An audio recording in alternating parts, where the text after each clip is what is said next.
They got millions at Grandpa's funeral, I got one plane ticket. Then 6 words changed everything. While my cousins were celebrating their millions at my grandfather's funeral, I stood there holding a crumpled envelope with a single plane ticket inside. Everyone laughed at me that day. 6 months later they were begging for my forgiveness. My name is Colleen Matthews, and I'm about to tell you how the worst day of my life became the beginning of everything I never knew I needed. But first, let me introduce you to the players in this game my grandfather orchestrated from beyond the grave. There was Blake, my older cousin, standing there in his $5,000 Armani suit, already practicing his CEO speech for the company employees. His sister Kennedy was barely hiding her excitement behind her designer sunglasses, probably planning which Instagram filter would best capture her new yacht. Their parents, Harold and Vivian, stood like vultures who'd finally found their feast. My uncle's hand already reaching for the papers the lawyer was holding. And then there was me, the elementary school teacher who drove 3 hours in a Honda Civic that needed new brake pads just to say goodbye to the only person in this family who ever really saw me. Grandfather Charles built an empire from nothing, turned a single food truck into Matthew's Restaurant Group, and everyone wanted their piece of his kingdom. Everyone except me. I just wanted 5 more minutes to play checkers with the old man who taught me that the most powerful moves are the ones nobody sees coming. That funeral wasn't just about saying goodbye to Charles Matthews. It was the day I learned that sometimes the smallest gift carries the biggest secret, and sometimes the people laughing at you are standing on ground that's about to crumble beneath their feet. My alarm went off at 6 a.m. every weekday, just like it had for the past 7 years since I started teaching at Lincoln Elementary in Chicago. The ceiling in my 1-bedroom apartment had the same water stain I'd been staring at for 4 years, shaped like the state of Florida if you squinted hard enough. My neighbor's cat was already meowing right on schedule, and I could hear Mrs. Rodriguez starting her morning routine through the paper-thin walls. This was my life, predictable, modest, and completely different from the world I'd grown up in. You see, being a Matthews meant something in certain circles. It meant country clubs and private schools, summer cottages and trust funds. But for me, it meant choosing between paying rent and fixing my car's transmission because I'd walked away from all of that to teach second graders about addition and subtraction. My father, Thomas, understood that choice. He was the only one who ever did. Dad died when I was 16, a heart attack at his desk while reviewing contracts for his brother Harold's division of grandfather's company. He'd spent his whole life being the responsible one, the reliable one, the one who never complained when Harold took credit for his ideas. The last thing he ever said to me was, "Colleen, don't let them turn you into something you're not. Your grandfather did that to me and look where I am." 3 hours later he was gone. My mother, Patricia, picked up the pieces after that. She was a nurse at Chicago General, working 12-hour shifts to keep us afloat after we learned Dad had signed away most of his company shares to help Harold cover some bad investments. That was Dad, always cleaning up other people's messes, always believing family meant sacrifice. Mom never said a bitter word about it, but I saw how she looked at Harold at Dad's funeral, and I understood that sometimes the deepest anger doesn't need words. Grandfather Charles was a mystery wrapped in a 3-piece suit. He built Matthew's Restaurant Group from a single hot dog cart he bought with his Navy discharge pay after World War II. By the time I was born he owned a chain of steakhouses, diners in 12 cities, and enough money to buy whatever he wanted. But here's the thing about my grandfather. He didn't believe in giving. He believed in earning. Every birthday card came with a $20 bill and a note that said, "Make it count." Every Christmas gift was something practical like books about business or certificates for online courses in accounting. The only time Grandfather Charles seemed genuinely interested in me was during our Sunday checkers games. It started when I was 11, right after I'd won my school's checkers tournament. He showed up at our apartment one Sunday morning, set up a board and said, "Show me what you've got." I lost in 15 moves, but he came back the next Sunday and the next, and eventually those games became the one constant between us. "You play like your father," he told me once, "too worried about protecting your pieces, not focused enough on winning the game." "Maybe I don't want to sacrifice everything just to win," I replied. He actually smiled at that. The first real smile I'd ever seen from him. "Maybe that's why you're the only one who still interests me, Colleen." Blake and Kennedy never understood those checkers games. Blake was too busy shadowing Grandfather at the office, learning about profit margins and tax shelters. He'd gotten his MBA from Northwestern, Grandfather's alma mater, and never let anyone forget it. Every family dinner turned into Blake's personal TED Talk about market optimization and strategic acquisitions. Kennedy took a different approach. She turned herself into a brand, chronicling her life as the restaurant heiress on social media. 300,000 followers watched her pose at various upscale restaurants in various designer outfits at various exotic locations. She called it building her platform, but really she was just spending grandfather's money while waiting for more. Harold and Vivian were the ultimate power couple in the most hollow way possible. Harold had worked his way up to CFO of Matthews Restaurant Group, though most of the real work was done by his assistant. Vivian spent her time at charity galas, not because she cared about the causes, but because she liked seeing her picture in the society pages. And then there was me teaching 28 7-year-olds about fractions, grading papers at a kitchen table I bought at a thrift store, and feeling more fulfilled than any of them could imagine. That was my life before the funeral, before the envelope, before everything changed. I thought I knew who I was and where I came from. Turns out I was watching the wrong board all along. The Chicago Athletic Association had never felt more suffocating than it did that November afternoon. Grandfather Charles had specifically requested his will be read here in the same oak-paneled room where he'd negotiated his biggest deals over whiskey and cigars. The mahogany table reflected our faces like a dark mirror, and I could see Blake adjusting his Rolex for the third time in 5 minutes. We'd just come from the cemetery where the autumn rain had turned the burial into a muddy mess that Vivian complained about the entire ride over. Before we begin, Mr. Fitzgerald, the family attorney, adjusted his wire-rimmed glasses and cleared his throat. I want you all to know that Charles was very specific about these arrangements. He reviewed this will 2 weeks before his passing. Harold leaned forward, his hands already forming fists of anticipation. We understand, Fitzgerald. Charles discussed the succession plan with me extensively. That was a lie and everyone knew it. Grandfather never discussed business outside the office, and he certainly never promised anything to anyone. But Harold had been telling anyone who'd listened that he was taking over as CEO, that Blake would be his right hand, and that the family legacy was secure. Let's proceed then. Fitzgerald opened the leather-bound folder.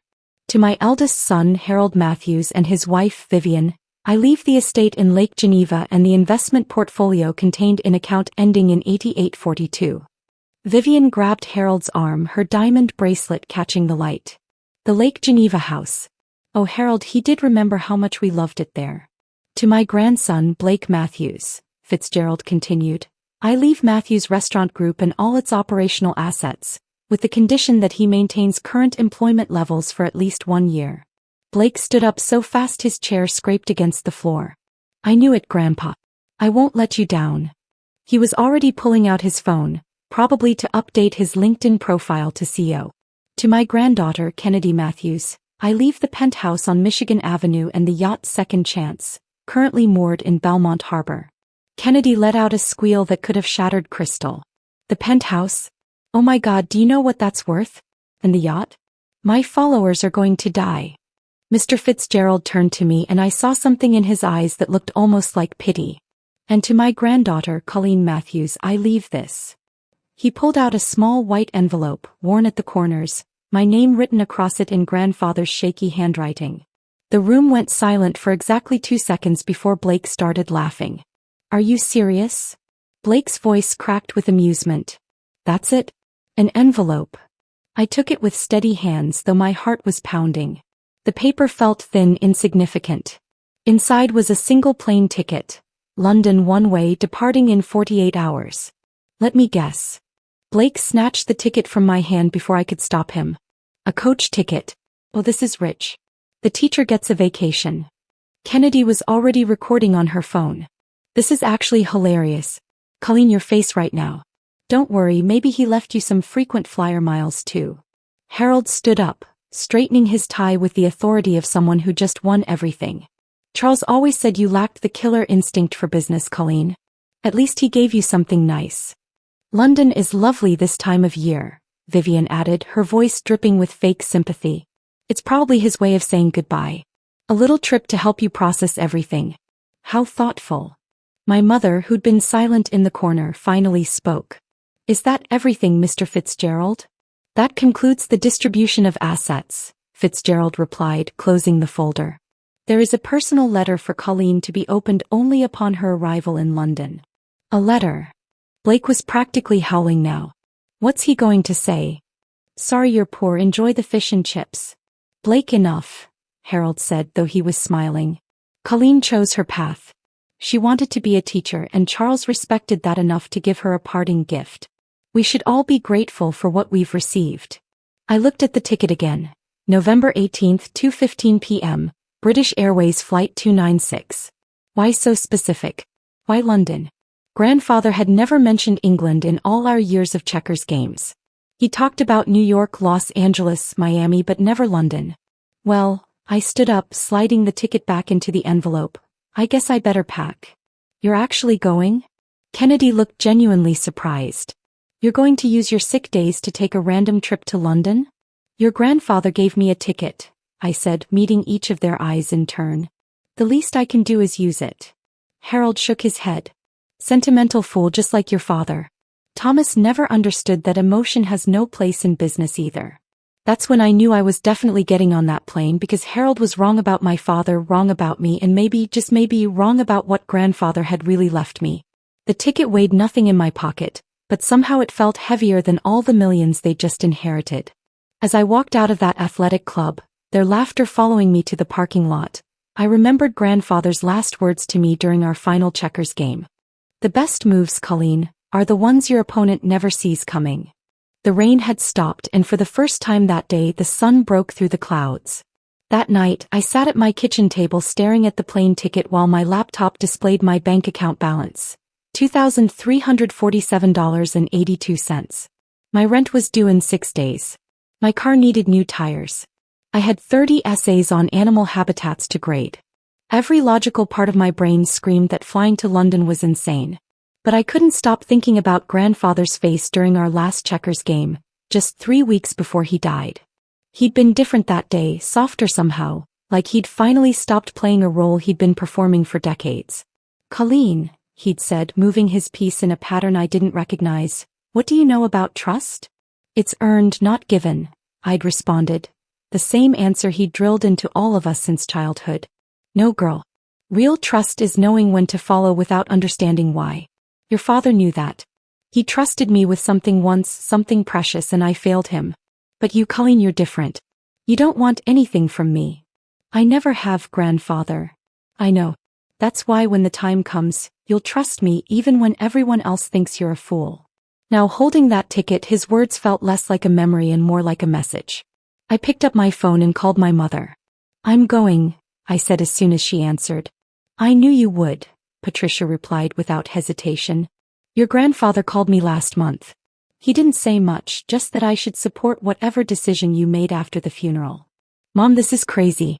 I can't afford to miss work. I have responsibilities. Colleen, your father once told me that Charles wasn't always the man we knew. He said there was a before and after in his father's life, and we only knew the after. Maybe this is about the before. I spent the next morning at Lincoln Elementary arranging for a substitute teacher. My principal, Mrs. Washington, wasn't happy about the sudden request, but I'd never taken a sick day in 7 years, so she grudgingly approved 4 days off. 4 days to fly to London and figure out what game my grandfather was playing. Miss Matthews, you okay? Asked Emma, one of my brightest students, after my last class. You seem different today. Just thinking about history, Emma. How sometimes the most important moments look like nothing when they're happening. I packed light, 1 carry-on bag with 3 changes of clothes and my father's old leather journal that I'd carried since his funeral. The Uber to O'Hare International Airport cost me $38 I couldn't spare, but I was already committed to this insanity. At the gate, waiting to board, I pulled out the envelope again. That's when I noticed something I'd missed before. In the corner, barely visible, was a tiny number written in pencil. 1951. The year grandfather would have been 24, 3 years after he'd left the Navy. The flight attendant called my boarding group and I got in line behind a family arguing about seating arrangements. The mother was trying to juggle 2 toddlers while the father checked his phone obsessively. Normal people with normal problems, not wondering why their dead grandfather had sent them on a mysterious journey across the Atlantic. I found my seat, 28C, middle seat toward the back of the plane. Of course, Blake had been right about it being coach. The man to my left was already asleep and snoring. The woman to my right had claimed both armrests and was watching a rom-com on her tablet without headphones.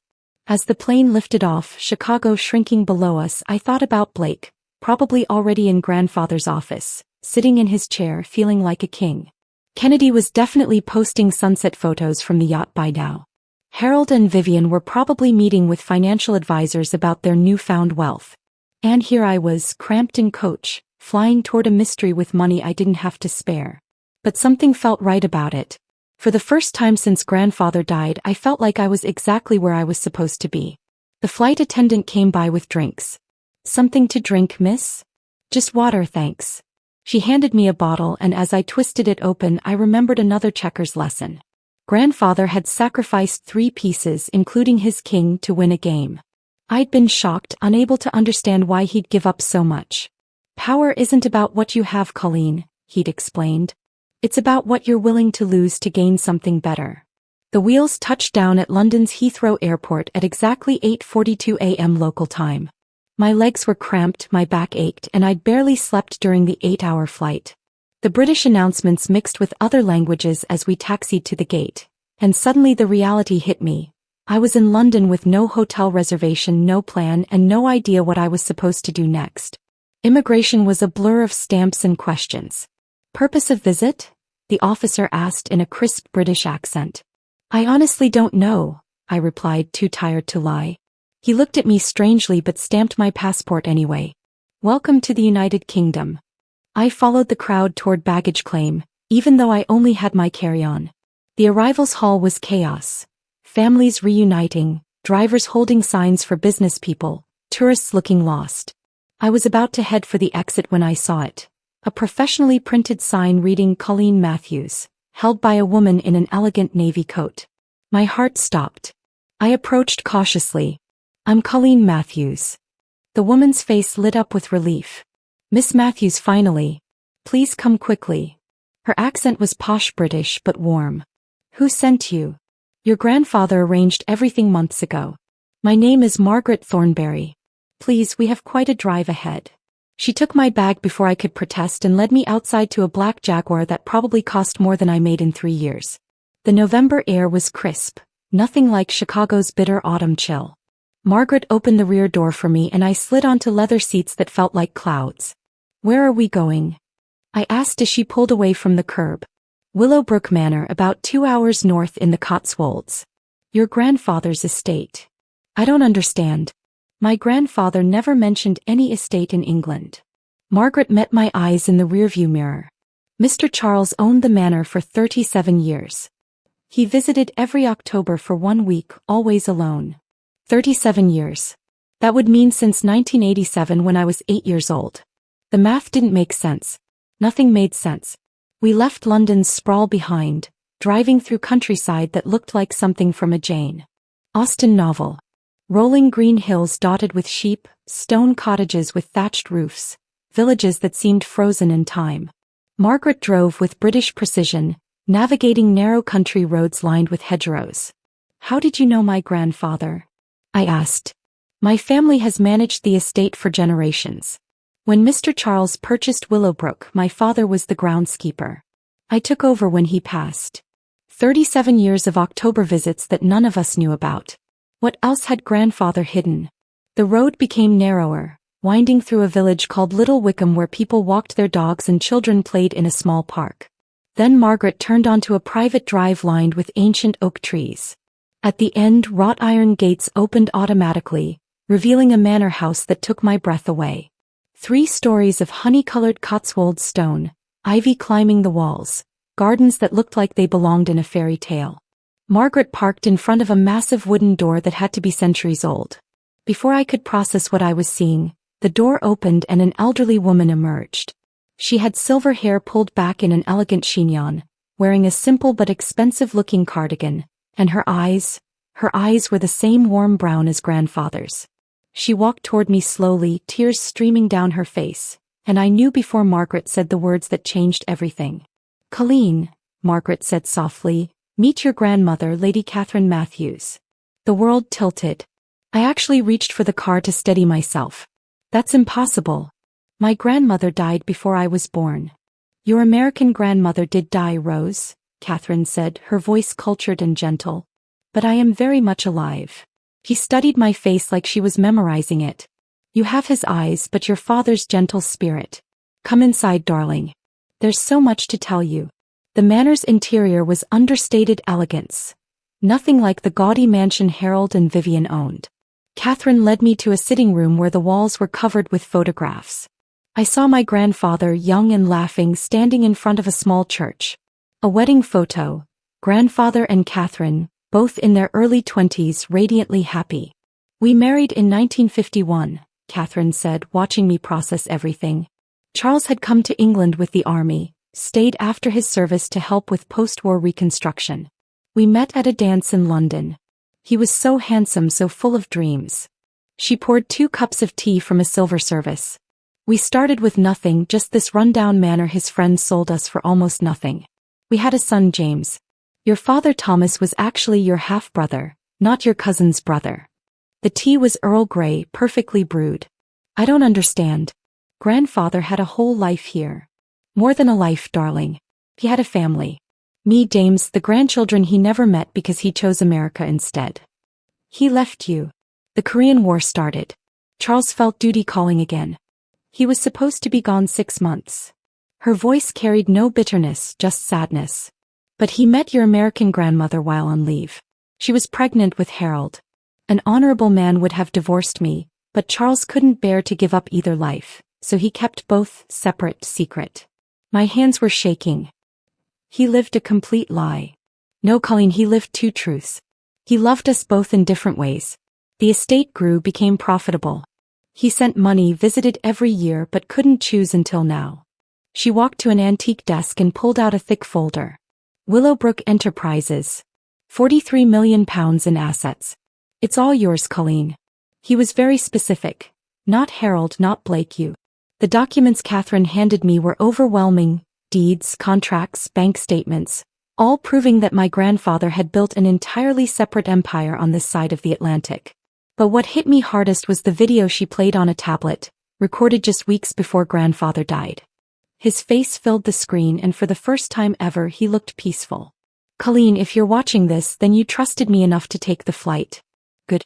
You always were the only one who understood that some things matter more than money. Your cousins got what they always wanted from me. The appearance of success. But appearances can be deceiving. He leaned closer to the camera. Matthew's restaurant group has been hemorrhaging money for 2 years. I've hidden it in the books, but Blake's about to inherit a disaster. The penthouse has 4 mortgages. The yacht is leased. The Lake Geneva estate. The bank owns 80% of it. But you, Colleen, you visited me every Sunday just to play checkers. You chose teaching over money because you wanted purpose. So I'm giving you what you never asked for. Truth, family, and yes, wealth that's actually real. This is your real inheritance. A family that values work, land that produces something lasting, and a legacy built on truth, not lies. The screen went dark. Catherine squeezed my shoulder gently. He talked about you constantly. Every visit, stories about his granddaughter, the teacher who chose meaning over money.